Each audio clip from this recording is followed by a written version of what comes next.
Hi. When we calculate a limit as the limit for x going to x star of f of x, the possible value of the function at limit point x star, that is f of x star, does not play a role in the computation of the limit. This is because even if f of x star is defined, it is not necessarily related to the limit value of f. However, there is a very important case where this happens, specifically when the limit coincides with the value of the function. This is the case for continuous functions, which are the topic of this video. Let's start with the definition. A function f defined on some domain D of the real line and is said to be continuous at point x star, which is supposed to be in the domain because we want to compute the value of the function at this point, and also be an accumulation point for the domain because we want to compute the limit. So we say that the function is continuous at x star if and only if the limit at point x star of f is equal to the value of f at point x star. We say that f is continuous on a set S if f is continuous at every point of the set S.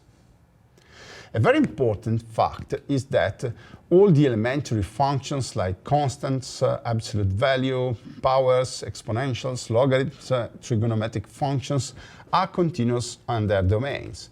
These are variable, they depend on the type of functions. For powers, they depend on the exponent, but they are continuous functions where they are defined. And this is very useful in applications. Let's verify, for example, that the square root is continuous in its natural domain, which is the half line 0 to plus infinity. To this aim, we have to verify that the limit for x going to x star of the root of x is equal to the root of x star.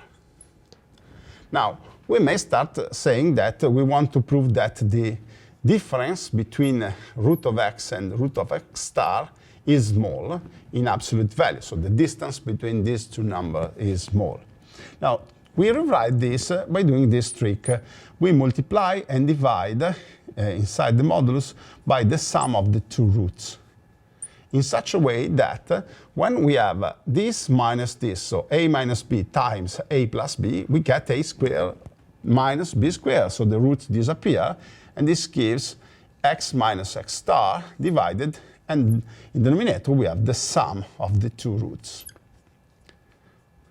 Now, since here we have the modulus of a fraction is the ratio of the moduluses, and since the denominator is positive, we have just the modulus at the numerator.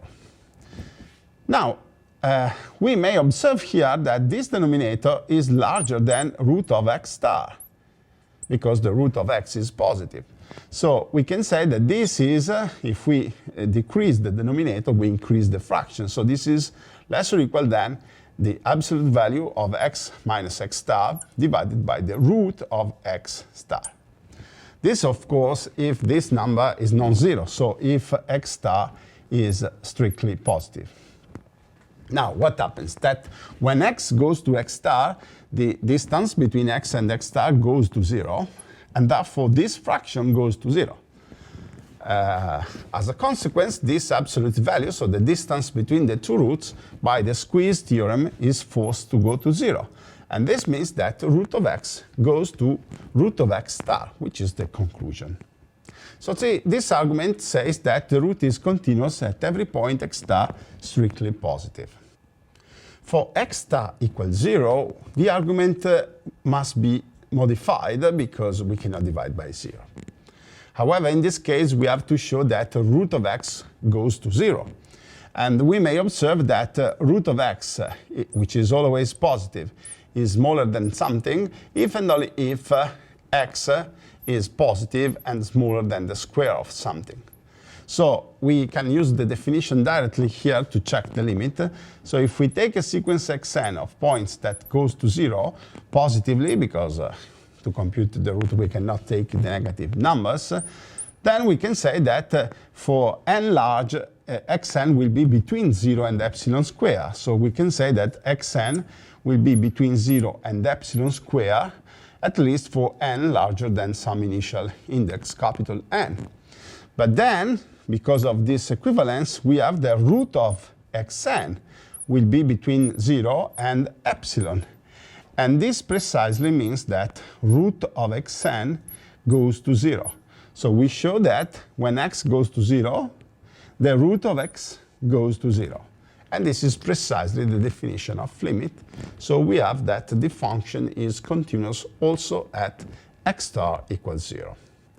A common situation is that of a function defined near a certain point x star, which is an accumulation point for the domain, but it is not in the domain. So the function is not defined at that point. And the question is it possible to extend the function f also at point x star in such a way that what we obtain, the extension, is a continuous function at point x star? Now, if we call the extension g of x, which is f when x is different from x star, and the value we are looking for, y star, at x equal x star, in order this function be continuous at point x star, we need, according to the definition, that the limit of g for x going to x star be equal to the value of g at point x star, which is our value we are looking for, y star. Now, since in the limit for x going to x star, we say that the value of x is always different from x star, and for x different from x star, g coincides with f, this means that this limit is the limit of f for x going to x star. So the value, the unique possible value that could respond to our wish is that provided by the limit of the function at point x star. Let's see this idea on an example. Here we have the function f of x equal to x times sine 1 over x, which is well defined for x different from 0, and we wonder if we can extend this function in a continuous way also at x equals 0. So according to what we said in general, we should compute the limit for x going to 0 of our function. And if this limit exists and it is finite, the value of the limit provides the value we have to assign to f at x equals 0 to make it a continuous function. Now, here we have to compute the limit for x going to 0 of x times sine of 1 over x. Clearly, x goes to 0.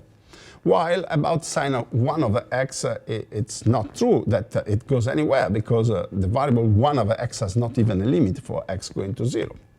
However, this quantity is bounded because sine of whatever is less or equal than 1. So we can use a very well-known rule that says that if we multiply something that goes to 0 times something which is bounded, we get something that goes to 0. So we can conclude that since the limit of the function is 0, this is the value we could give to f at point 0 to make f a continuous function also at x equals 0. Well, that's it. What can you do now? Certainly get familiar with the definition of continuous function, for example, by discussing how to extend functions continuously where they are not already defined, as in the example you see here. Then it would be nice if you would try to reason about a more challenging problem like this one. Well, good work.